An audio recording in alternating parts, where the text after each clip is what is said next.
Halo semuanya, selamat datang kembali di channel Senjani Story. Kali ini kita akan membawakan sebuah kisah nyata yang penuh misteri dan kengerian tentang seorang janda yang nekat melakoni pesugihan demi warung ketopraknya tetap ramai pembeli. Cerita ini diangkat dari kejadian yang pernah ramai dibicarakan di sebuah kampung kecil di Jawa Tengah dan hingga kini masih menjadi bahan bisik-bisik warga sekitar. Sebelum kita lanjut ke kisahnya, jangan lupa subscribe channel ini, nyalakan lonceng notifikasi, dan bagikan cerita ini ke teman-teman kalian agar tidak ketinggalan kisah-kisah horor nyata lainnya. Baiklah, mari kita mulai ceritanya. Di sebuah desa kecil yang terletak agak jauh dari hiruk-pikuk kota, ada seorang janda bernama Bu Siti. Usianya sekitar 40-an, wajahnya teduh namun menyimpan gurat kesedihan mendalam. Suaminya meninggal beberapa tahun lalu karena kecelakaan kerja, meninggalkan dia seorang diri bersama satu anak perempuan yang masih sekolah SMP. Sejak kepergian suaminya, Bu Siti berjuang keras untuk bertahan hidup. Ia membuka sebuah warung sederhana di depan rumahnya. Menu utamanya ketoprak, makanan tradisional yang terbuat dari lontong, tahu, bihun, tauge, dan bumbu kacang yang gurih. Warung ketoprak itu awalnya hanya warung kecil dengan gerobak tua, meja kayu seadanya, dan tikar untuk pengunjung yang ingin duduk lesehan. Meski sederhana, masakan Bu Siti terkenal enak. Sambalnya pas, bumbu kacangnya kental, dan lontongnya pulen. Namun, seiring waktu, warung ketopraknya mulai sepi. Banyak warung baru bermunculan di sekitar desa, dengan menu lebih modern dan tempat lebih nyaman. Para pelanggan mulai beralih. Pendapatan Bu Siti menurun drastis. Hari-hari terasa makin berat. Kadang, sehari penuh hanya ada 2 atau 3 porsi yang terjual. Anak perempuannya sering menangis diam-diam karena melihat ibunya yang kelelahan, bahkan sering tidak makan agar uang bisa dipakai membeli beras. Tetapi Bu Siti tidak menyerah. Ia terus berjualan, walau penghasilan hampir tidak cukup untuk bayar listrik dan kebutuhan sehari-hari. Sampai pada suatu malam, Bu Siti duduk sendirian di dapur. Ia menatap kompor minyaknya yang sudah hampir kosong. Tangannya gemetar memegang sebuah amplop kosong. Hanya ada beberapa lembar uang lusuh di sana. Ya Allah, sampai kapan begini? Gumannya lirih, menahan air mata. Di tengah keputusasaannya, Bu Siti teringat sesuatu. Cerita lama yang dulu sering ia dengar dari mendiang suaminya. Katanya, di desa tetangga ada seorang pedagang nasi goreng yang mendadak kaya raya. Warungnya tidak pernah sepi pembeli, bahkan orang rela antre panjang tiap malam. Orang-orang berbisik, pedagang itu melakukan pesugihan. Katanya, ia menyerahkan sesuatu yang berharga untuk mendapatkan kekayaan dan kelancaran usaha. Awalnya Bu Siti tidak pernah percaya hal-hal begitu. Baginya, rezeki datang dari kerja keras. Tetapi malam itu, saat perut anaknya keroncongan dan ia tidak tahu harus berbuat apa, pikiran buruk mulai muncul. Kalau saja aku bisa kaya seperti mereka, kalau saja warungku bisa ramai lagi, mungkin hidupku tidak sesulit ini, bisiknya sambil memejamkan mata. Malam itu, Bu Siti tidak bisa tidur. Ia merenung panjang, antara percaya dan tidak percaya. Hingga akhirnya, keesokan harinya, ia memberanikan diri untuk mendatangi seorang dukun tua yang dikenal bisa menghubungkan orang dengan pesugihan. Dukun itu bernama Mbah Wiryo, seorang lelaki tua berambut putih dengan mata yang dalam dan tajam. Rumahnya berada di pinggir hutan kecil, agak jauh dari pemukiman. Orang-orang sering datang ke sana diam-diam, mencari jalan pintas untuk kaya. Bu Siti melangkah ragu ketika masuk ke rumah dukun itu. Bau dupa memenuhi ruangan, membuat suasana terasa berat dan menekan. Mbah Wiryo menatapnya lama, seolah bisa membaca isi hatinya. "Apa yang kau cari, Siti?" Tanyanya pelan namun penuh wibawa. Bu Siti menunduk, suaranya lirih. Saya ingin warung saya ramai lagi, Mbah. Saya ingin bisa menghidupi anak saya." Mbah Wiryo tersenyum tipis. "Kalau itu yang kau mau, ada jalannya. Tapi ingat, semua ada harga yang harus dibayar." Malam itu, Bu Siti resmi masuk dalam perjanjian gelap. Ia diberi beberapa syarat yang harus dipenuhi. Salah satunya, ia harus menyediakan sesajen tertentu setiap malam Jumat Kliwon dan menjaga sebuah benda kecil yang diberikan oleh Mbah Wiryo, sebuah kain hitam kecil dengan tulisan-tulisan aneh di atasnya. "Jangan sekali-kali kau abaikan ritual ini," pesan Mbah Wiryo dengan suara serak. "Kalau kau melanggar, nyawa anakmu yang akan jadi taruhannya." Ucapan itu membuat tubuh Bu Siti gemetar. Tapi di sisi lain, ada secercah harapan bahwa mungkin hidupnya akan berubah. Dan benar saja. Sejak malam itu, warung ketoprak Bu Siti mulai ramai. Pelanggan datang silih berganti, seolah tertarik begitu saja tanpa alasan jelas. Bahkan orang-orang dari desa sebelah rela datang hanya untuk makan di sana. Hanya dalam beberapa bulan, warung Bu Siti berubah. Dari warung sederhana, kini ia bisa memperbaiki gerobak, membeli meja kursi baru, bahkan membangun atap permanen. Warga mulai heran, bagaimana seorang janda bisa tiba-tiba sukses begitu cepat. Tapi di balik senyum ramahnya saat melayani pelanggan, Bu Siti menyimpan rahasia kelam. Setiap malam Jumat Kliwon, ia masuk ke dapur dengan wajah pucat, meletakkan sesajen, dan berbisik-bisik pada sesuatu yang tidak terlihat. Warung ketoprak itu memang ramai, tapi sejak itu, ada hal-hal aneh yang mulai terjadi. Warung ketoprak Bu Siti semakin hari semakin ramai. Dari pagi hingga malam, kursi-kursi di warung itu hampir tidak pernah kosong. Bahkan pelanggan harus rela antre panjang hanya untuk menikmati sepiring ketoprak. Orang-orang mulai heran. Ada yang memuji, ada pula yang iri. Ketoprak Bu Siti itu memang beda, rasanya enak banget, kata seorang pelanggan. Tapi ada juga yang berbisik-bisik. Aku nggak tahu ya, tapi kok kayak ada yang aneh, rasanya bikin nagih, kayak nggak wajar. Namun, di balik ramainya pelanggan, Bu Siti mulai merasakan hal-hal ganjil.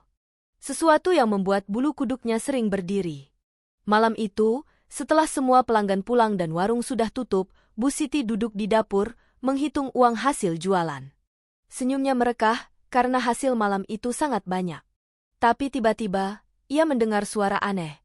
Seperti suara orang mengunyah, pelan, dalam, dan sangat jelas. Krak, krak, krak. Bu Siti terdiam. Ia menoleh ke arah meja dapur. Di sana, masih ada satu piring ketoprak sisa yang belum sempat dibersihkan. Dan di depan piring itu, terlihat bayangan hitam samar, sedang membungkuk, seolah-olah menyantap makanan dengan rakus. Jantung Bu Siti berdetak kencang. Ia ingin berteriak, tapi suaranya tercekat. Bayangan itu lalu menoleh perlahan. Mata merah menyala tampak sekilas, sebelum menghilang begitu saja. Bu Siti langsung menjatuhkan piring yang dipegangnya. Tubuhnya gemetar hebat. Ya Allah, apa itu tadi? Bisiknya. Malam itu, Bu Siti tidak bisa tidur. Ia hanya duduk di pojok kamar, memeluk anak perempuannya yang sudah terlelap, sambil terus teringat pada sosok bayangan hitam itu. Kejadian aneh tidak berhenti sampai di situ. Beberapa pelanggan juga mulai merasakan hal-hal janggal saat makan di warung Bu Siti. Seorang ibu-ibu bercerita bahwa saat ia makan di sana, ia mendengar suara bisikan halus di telinganya. Makanlah, makan terus, jangan berhenti. Padahal, di sekelilingnya tidak ada siapapun yang bicara. Ada pula seorang pemuda yang mengaku saat sendoknya menyentuh ketoprak, ia melihat sekilas ada belatung kecil yang merayap di atas lontong. Tapi anehnya, saat ia berkedip, belatung itu hilang, dan ketoprak terlihat normal kembali. Meski begitu, anehnya, orang-orang tetap saja datang. Bahkan mereka seperti tidak bisa menolak untuk kembali lagi. Seolah-olah ada sesuatu yang membuat mereka ketagihan. Suatu malam Jumat Kliwon, Bu Siti menyiapkan sesajen sesuai perintah Mbah Wiryo. Di dapurnya, ia menaruh bunga 7 rupa, kemenyan, dan sepiring ketoprak lengkap dengan telur rebus. Udara di dapur terasa berat. Api lilin bergetar seakan tertiup angin, padahal semua jendela tertutup rapat. Bu Siti mulai berbisik, mengucapkan mantra yang diajarkan oleh Mbah Wiryo. Tangannya gemetar saat memegang kain hitam kecil pemberian sang dukun. Tiba-tiba, ia mendengar suara tawa kecil di belakangnya. Suara itu terdengar seperti suara anak kecil, tapi lirih dan menyeramkan. Hehehe, lapar? Bu Siti terperanjat. Ia menoleh cepat, dan matanya langsung membesar. Di sudut dapur, ada sesosok makhluk kecil. Tubuhnya kerdil, kepalanya botak, matanya besar berwarna merah, dan giginya tajam. Ia menatap Bu Siti dengan senyum lebar yang membuat bulu kuduk berdiri. Makhluk itu, orang Jawa biasa menyebutnya tuyul, berjalan pelan, lalu melompat ke atas meja dapur. Ia mulai melahap sesajen ketoprak dengan rakus, sambil terus menoleh pada Bu Siti. Bu Siti ingin lari, tapi kakinya seakan terpaku. Dalam ketakutannya, ia hanya bisa menangis dalam hati. Inilah jalan yang aku pilih, demi anakku. Makhluk itu selesai makan, lalu menghilang begitu saja, menyisakan bau anyir yang menusuk hidung. Hari-hari berikutnya, warung ketoprak Bu Siti semakin terkenal. Orang-orang dari luar desa datang untuk mencicipi. Keuntungan mengalir deras. Ia bisa menyekolahkan anaknya dengan layak, bahkan membeli perhiasan dan memperbaiki rumah. Namun, harga yang harus ia bayar semakin terasa berat.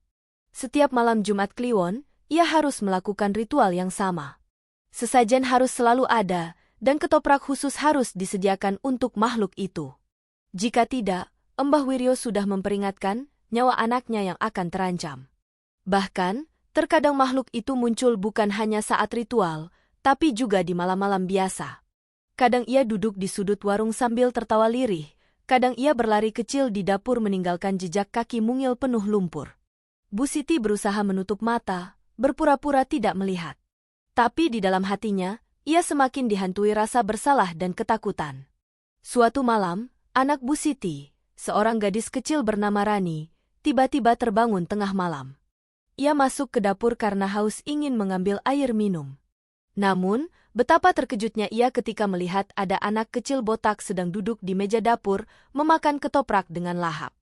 Matanya merah menyala, dan ia tersenyum lebar penuh gigi tajam. Rani langsung menjerit ketakutan. Ibu! Ibu! Ada apa itu? Bu Siti panik, segera berlari menghampiri. Tapi saat ia sampai di dapur, makhluk itu sudah menghilang. Yang tersisa hanya piring kosong dan bau anyir menusuk. Bu Siti memeluk Rani erat-erat. Sudah, nak, mungkin kamu salah lihat. Itu cuma mimpi, katanya dengan suara gemetar. Tapi di dalam hatinya, Bu Siti tahu, semakin lama ia terikat dengan pesugihan ini, semakin besar pula risiko yang mengintai keluarganya. Dan benar saja, kejadian-kejadian mengerikan semakin sering terjadi setelah malam itu. Warung ketoprak Bu Siti semakin hari semakin ramai. Bahkan pada malam minggu, jalanan depan rumahnya dipenuhi pembeli yang rela antre panjang. Banyak orang berbisik-bisik heran melihat keberuntungan janda itu. Namun, di balik semua itu, teror demi teror mulai datang tanpa henti. Malam itu, suasana warung penuh sesak. Beberapa pemuda dari desa sebelah sengaja datang untuk makan bersama. Mereka tertawa-tawa keras, bercanda sambil menikmati ketoprak. Namun, salah satu dari mereka tiba-tiba terdiam. Sendok di tangannya jatuh, matanya membelalak. Kenapa kamu? Tanya temannya. Dengan wajah pucat, pemuda itu menunjuk ke dalam piringnya. Aku lihat ada jari manusia di dalam ketoprak ini. Semua orang langsung terkejut. Mereka menoleh ke arah piring itu. Tapi anehnya, yang terlihat hanyalah potongan lontong biasa. Jangan bercanda, ucap salah satu temannya. Tapi wajah pemuda itu pucat pasi, tangannya gemetar hebat. Sejak kejadian itu, ia jatuh sakit. Tubuhnya melemah, dan setiap kali ia tidur, ia selalu bermimpi melihat makhluk kecil berkepala botak menertawakannya. Tak hanya pelanggan, para tetangga Bu Siti juga mulai terganggu. Beberapa kali, orang-orang mendengar suara tangisan anak kecil dari arah warung ketika sudah tutup. Kadang suara itu terdengar lirih, kadang melengking membuat bulu kuduk berdiri. Ada juga seorang tetangga yang mengaku melihat bayangan kecil berlari di atap warung saat tengah malam. Bayangan itu berwujud seperti anak kecil, tapi jalannya melompat-lompat dengan kecepatan yang tidak wajar. Desa mulai geger. Banyak orang yang sebenarnya takut, tapi entah kenapa tetap saja mereka mendatangi warung Bu Siti. Seolah ada kekuatan tak kasat mata yang memaksa mereka untuk kembali. Bu Siti sendiri semakin sering diganggu.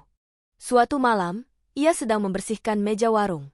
Tiba-tiba, ia merasa ada yang memperhatikan. Saat menoleh, ia melihat anak kecil botak itu duduk di kursi warung, sambil mengayun-ayunkan kakinya yang pendek. Ia menatap Bu Siti dengan senyum lebar yang mengerikan. Ibu, lapar lagi, katanya dengan suara kecil namun menyeramkan. Bu Siti tersentak, hampir menjatuhkan kain lap di tangannya. Sudah kuberikan makananmu tadi malam, bisiknya ketakutan. Makhluk itu hanya tertawa kecil, lalu menghilang begitu saja, meninggalkan hawa dingin yang menusuk tulang. Ketakutan Bu Siti semakin menjadi ketika Rani, anak sematawayangnya, ikut diganggu. Suatu malam, Rani terbangun dengan tubuh penuh keringat dingin. Ia berlari ke kamar ibunya sambil menangis histeris. "Ibu, aku mimpi buruk, ada anak kecil botak itu di kamarku. Dia duduk di ujung ranjangku, senyum-senyum, lalu bilang kalau sebentar lagi aku akan jadi temannya." Bu Siti memeluk Rani erat-erat. Air matanya jatuh. Ia sadar, apa yang dulu dianggap solusi, kini berubah jadi ancaman bagi anaknya sendiri. Tapi ia tidak bisa mundur. Mbah Wiryo sudah memperingatkan, jika ritual tidak diteruskan, nyawa anaknya akan jadi taruhannya. Puncak teror terjadi suatu malam, ketika warung Bu Siti masih penuh oleh pelanggan. Tiba-tiba, lampu-lampu di warung padam. Suasana gelap gulita. Orang-orang panik, ada yang menjerit, ada yang mencoba menyalakan ponsel untuk memberi cahaya. Namun, di tengah kegelapan itu, terdengar suara langkah kecil berlari di antara meja-meja.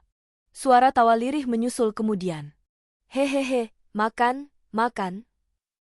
Beberapa orang mengaku merasakan ada sesuatu yang merayap di kaki mereka.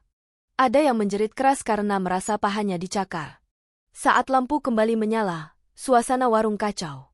Beberapa piring pecah, makanan berceceran di lantai, dan beberapa pelanggan lari terbirit-birit dengan wajah pucat. Bu Siti berdiri kaku di dekat dapur, tubuhnya gemetar hebat. Di sudut ruangan, ia sempat melihat sesosok kecil dengan mata merah menatapnya sebelum menghilang. Sejak malam itu, gosip semakin menyebar. Banyak yang yakin kalau warung Bu Siti memang tidak wajar. Namun anehnya, semakin banyak orang yang penasaran dan ingin mencoba. Warung itu angker, tapi ketopraknya enak banget, begitu kata orang-orang. Bu Siti semakin terjebak. Ia tahu warungnya sukses karena pesugihan. Tapi ia juga tahu, semakin lama, semakin besar pula harga yang harus ia bayar. Di satu sisi, ia ingin berhenti. Ia tidak tega melihat anaknya terus diganggu. Tapi di sisi lain, rasa takut kehilangan segalanya membuatnya tidak berani keluar dari perjanjian itu. Dan setiap kali malam Jumat Kliwon tiba, Bu Siti semakin merasa kalau makhluk kecil itu tidak hanya ingin sesajen, tapi juga sesuatu yang lebih besar. Pada malam Jumat berikutnya, ritual terasa berbeda. Saat Bu Siti menyiapkan sesajen, tiba-tiba api lilin padam sendiri. Ruangan menjadi gelap pekat. Bau anyir semakin kuat. Lalu, terdengar suara itu lagi. "Ibu, lapar, tapi kali ini aku tidak mau makanan, aku mau teman." Suara itu menggema di telinga Bu Siti. Tubuhnya langsung lemas. Ia sadar, yang dimaksud teman adalah anaknya sendiri, Rani. Air matanya jatuh deras. "Ya Tuhan, apa yang sudah kulakukan?" Sejak suara menyeramkan itu terdengar saat ritual, Bu Siti tidak bisa tidur tenang. Kata-kata makhluk kecil itu terus terngiang di telinganya. "Aku mau teman." Hatinya hancur. Ia tahu betul, yang dimaksud dengan teman adalah Rani, anak semata wayangnya. Bu Siti merasa dadanya sesak setiap kali menatap wajah anaknya yang polos, yang tidak tahu apa-apa tentang rahasia kelam ibunya. Keesokan harinya, suasana desa makin ramai dengan gosip. Banyak orang membicarakan warung ketoprak Bu Siti. "Aku dengar, ada yang sakit keras setelah makan di sana," kata seorang ibu-ibu di warung kopi. "Iya, suamiku bilang waktu antre di sana, dia lihat bayangan kecil lari di bawah meja. Tapi anehnya, semua orang tetap balik lagi makan di situ, timpal yang lain." Meskipun banyak gosip miring, warung itu tidak pernah sepi.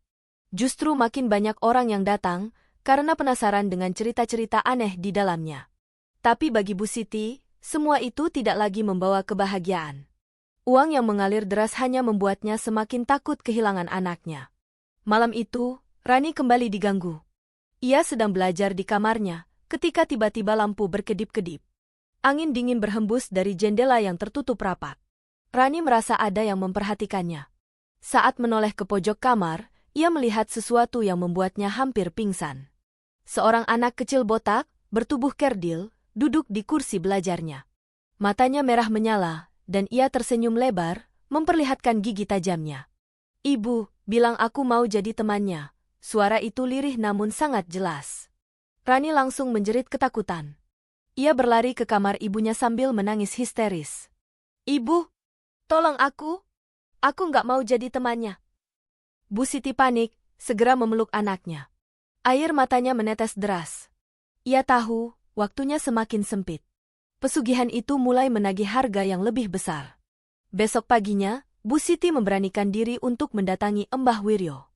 Dengan wajah pucat, ia masuk ke rumah sang dukun. Bau dupa kembali menyambutnya, membuat perutnya mual. "Embah, tolong saya," ucap Bu Siti lirih sambil menahan tangis. "Makhluk itu, dia ingin anak saya. Apa yang harus saya lakukan?" Embah Wiryo menatapnya dengan mata tajam. "Saya sudah bilang sejak awal, Siti. Semua ada harga yang harus dibayar. Kalau kau ingin terus kaya, kau harus rela. Kalau kau tak rela, maka semua akan berbalik padamu." Bu Siti menggigil mendengar jawaban itu. "Tidak, Embah. Saya tidak bisa menyerahkan anak saya. Lebih baik saya kembali miskin daripada kehilangan dia." Embah Wiryo menghela napas panjang. "Kalau begitu, kau harus siap menanggung akibatnya sendiri. Jalan yang sudah kau pilih tidak bisa kau tinggalkan begitu saja." Ucapan itu membuat Bu Siti semakin ketakutan. Ia pulang dengan langkah gontai, membawa beban berat di hatinya. Malamnya, teror semakin menjadi-jadi. Ketika warung hampir tutup, seorang pelanggan terakhir duduk sendirian menikmati ketoprak. Tiba-tiba, ia merasakan sesuatu aneh di bawah meja. Kakinya seperti disentuh tangan kecil. Ia menunduk dan hampir pingsan melihatnya. Ada anak kecil botak bersembunyi di bawah meja, menatapnya dengan senyum mengerikan. Pelanggan itu menjerit, lari terbirit-birit meninggalkan warung. Semua orang yang masih ada di sekitar warung ikut panik. Bu Siti hanya bisa terdiam. Ia tahu, makhluk itu sudah semakin berani menampakkan diri di depan orang banyak. Malam Jumat Kliwon berikutnya menjadi malam paling mencekam bagi Bu Siti. Saat ia menyiapkan sesajen di dapur, tiba-tiba terdengar suara langkah kecil mendekat. Dan ketika ia menoleh, makhluk itu sudah berdiri di depannya.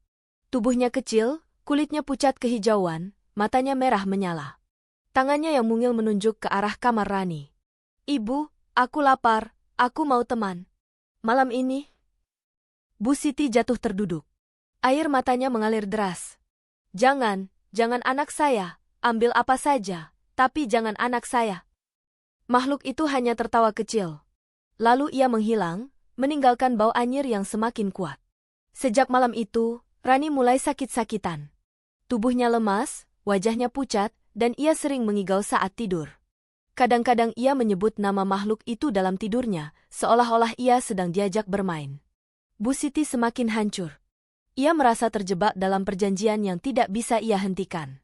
Setiap malam ia berdoa sambil menangis, berharap ada jalan keluar. Namun, makin lama, ia makin sadar kalau dirinya sedang berada di ujung jalan. Pesugihan yang dulu dianggap solusi, kini berubah menjadi kutukan yang siap merenggut segalanya. Dan yang paling mengerikan adalah, Bu Siti tahu, malam itu hanyalah awal. Makhluk itu tidak akan berhenti sampai mendapatkan apa yang ia inginkan.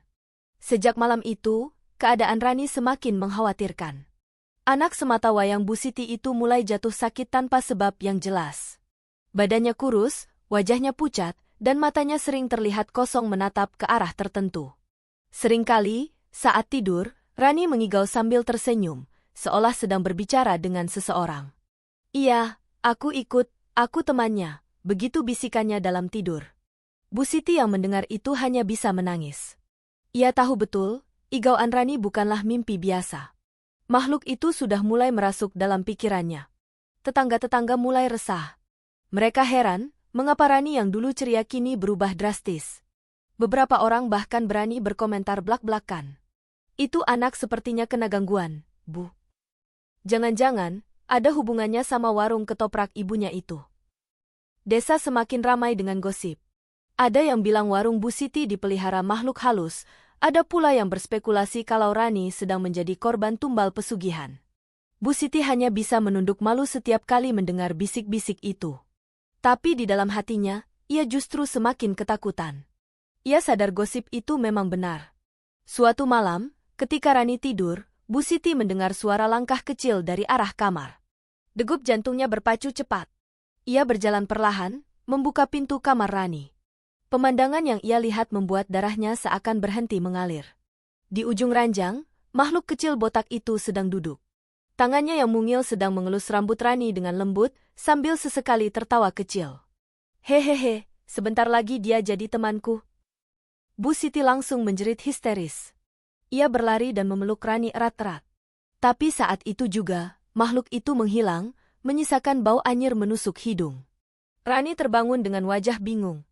Ibu, kenapa? Aku barusan mimpi ada teman kecil di kamarku. Dia baik kok, Bu. Katanya sebentar lagi aku bisa ikut dia. Air mata Bu Siti mengalir deras. Ia memeluk anaknya semakin kuat. Tidak, nak, jangan pernah ikut dia. Pagi harinya, Bu Siti kembali mendatangi rumah Mbah Wiryo. Dengan wajah putus asa, ia berlutut di hadapan dukun tua itu. Mbah, saya mohon, tolong hentikan semua ini. Ambil semua uang saya, ambil warung saya, tapi jangan ambil anak saya. Mbah Wiryo hanya menatapnya lama, lalu tersenyum tipis. Siti, sejak awal aku sudah bilang, semua ada harga. Kalau kau ingin bebas, kau harus berani menebus perjanjianmu. Menebus? Dengan apa, Mbah? Tanya Bu Siti gemetar. Dengan nyawamu sendiri, jawab Mbah Wiryo datar. Tubuh Bu Siti langsung lemas. Ia tidak sanggup membayangkan harus mengorbankan dirinya. Tapi di sisi lain, ia juga tidak tega melihat Rani semakin diganggu. Malam itu, Bu Siti mengambil keputusan. Ia memutuskan untuk melawan perjanjian itu, meski harus mempertaruhkan nyawanya sendiri. Ia menutup warung lebih cepat, lalu mengunci semua pintu. Di dapur, ia menyiapkan sesajen seperti biasa. Tapi kali ini, ada satu hal berbeda. Ia membawa sebilah pisau dapur di tangannya. Suasana malam terasa mencekam. Angin berhembus kencang, membuat daun pintu berderak-derak. Lilin di meja dapur bergetar, apinya seakan hendak padam. Lalu, suara itu kembali terdengar. Ibu, mana makananku? Tiba-tiba, makhluk kecil itu muncul di meja dapur. Matanya merah menyala, giginya tajam, dan tubuh mungilnya penuh dengan bau anyir. Ibu, aku lapar, aku juga mau teman. Bu Siti menggenggam pisau erat-erat. Tubuhnya gemetar, tapi matanya menatap makhluk itu dengan penuh tekad. Tidak, kau tidak boleh ambil anakku. Kalau kau mau teman, ambil aku saja. Makhluk itu terdiam sejenak, lalu tertawa kecil. Hehehe, baiklah, kalau begitu. Dalam sekejap, makhluk itu melompat ke arah Bu Siti. Ia merasakan tubuhnya seperti ditarik ke dalam kegelapan. Pisau di tangannya terlepas, dan pandangannya perlahan mengabur. Di kamar, Rani tiba-tiba terbangun. Ia melihat ibunya terkapar di dapur dengan tubuh lemas, sementara makhluk kecil itu berdiri di sampingnya, menatapnya dengan senyum mengerikan. Ibumu baik sekali, Rani. Dia rela jadi temanku, supaya kamu tidak diambil. Rani menjerit histeris, memeluk tubuh ibunya yang sudah tak bergerak. Air matanya membanjiri wajahnya. Sejak malam itu, warung ketoprak Bu Siti tidak pernah buka lagi. Orang-orang desa hanya bisa berspekulasi, sebagian bilang Bu Siti jatuh sakit, sebagian lagi percaya kalau ia benar-benar sudah menjadi korban pesugihan. Namun, satu hal yang pasti, rumah itu kini dikenal angker. Setiap malam Jumat Kliwon, orang-orang sering mendengar suara tawa kecil dari arah dapur, diikuti bau anyir yang menusuk. Dan kadang, ada yang bersumpah melihat sosok perempuan berwajah pucat duduk di warung kosong itu, seolah masih menunggu pelanggan datang.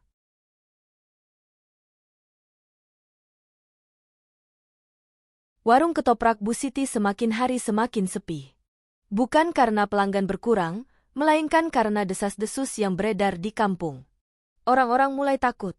Banyak kejadian janggal yang membuat mereka enggan lagi makan di sana.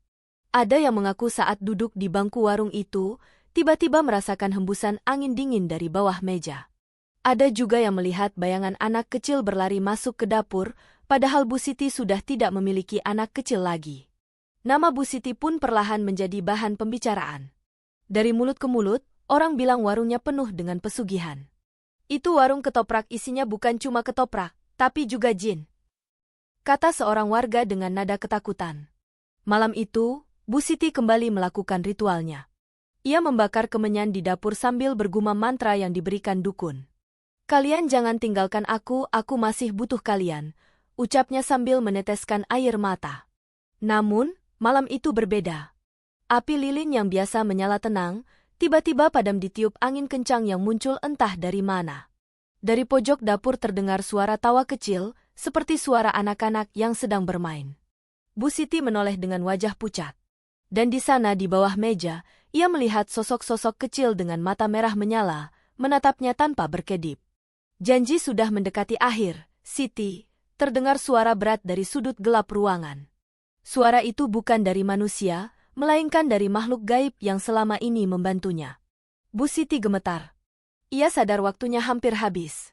Perjanjian yang dulu ia buat, kini menagih pembayaran. Dan yang menjadi bayarannya adalah nyawa. Keesokan harinya, Bu Siti tetap membuka warungnya. Beberapa orang masih ada yang datang, meski dengan rasa takut. Namun saat seorang pembeli sedang makan, tiba-tiba ia menjerit. "Astagfirullah! Ini apa?" katanya.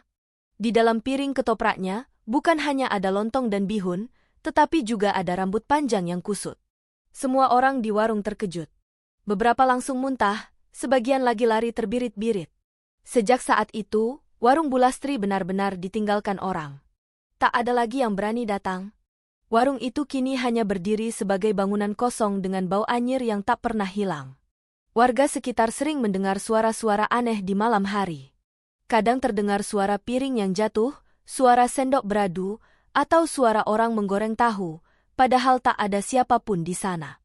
Yang lebih menyeramkan, beberapa orang bersumpah melihat sosok Bu Isti masih melayani pembeli di dalam warung itu, meski kenyataannya Bu Isti sudah lama meninggal. Ya, Bu Isti ditemukan tak bernyawa di dapurnya. Tubuhnya kaku dengan mata melotot, mulutnya terbuka lebar seperti sedang menjerit. Anehnya, di sekeliling jasadnya berserakan uang lembaran baru, seakan-akan ia ditinggalkan begitu saja oleh makhluk gaib yang dulu menemaninya. Setelah kepergian Bu Siti, warung ketoprak itu menjadi tempat yang angker. Banyak orang lewat merinding saat melihatnya. Beberapa kali ada yang mencoba membersihkan dan membuka kembali warung itu, tapi selalu gagal. Piring-piring berjatuhan sendiri, kompor menyala tiba-tiba, dan suara tawa anak kecil terdengar di dapur. Seorang warga yang penasaran pernah masuk ke dalam warung itu di tengah malam. Ia ingin membuktikan bahwa semua hanyalah rumor. Namun ia hanya bertahan sebentar, lalu lari ketakutan. Katanya, ia melihat Bu Siti berdiri di pojok warung, tersenyum dengan wajah penuh darah, sambil berkata, "Mau ketoprak, nah?" Sejak itu, tak ada lagi yang berani mengusik warung tersebut. Bangunannya dibiarkan terbengkalai. Dindingnya ditumbuhi lumut, atapnya bocor, dan catnya terkelupas. Namun yang paling menyeramkan, setiap malam Jumat Kliwon, bau ketoprak yang baru dimasak selalu tercium dari arah warung itu. Bau bawang goreng, kecap, dan bumbu kacang menyeruak, seolah-olah ada yang masih berjualan di sana. Dan jika ada yang nekat mendekat, kadang terdengar suara sendok mengaduk piring, disusul suara langkah kaki yang berlari kecil seperti anak-anak. Itulah akhir dari kisah Bu Siti, seorang janda yang nekat melakoni pesugihan demi mempertahankan warung ketopraknya. Ia memang sempat menikmati hasilnya, tapi pada akhirnya ia harus membayar dengan nyawanya sendiri.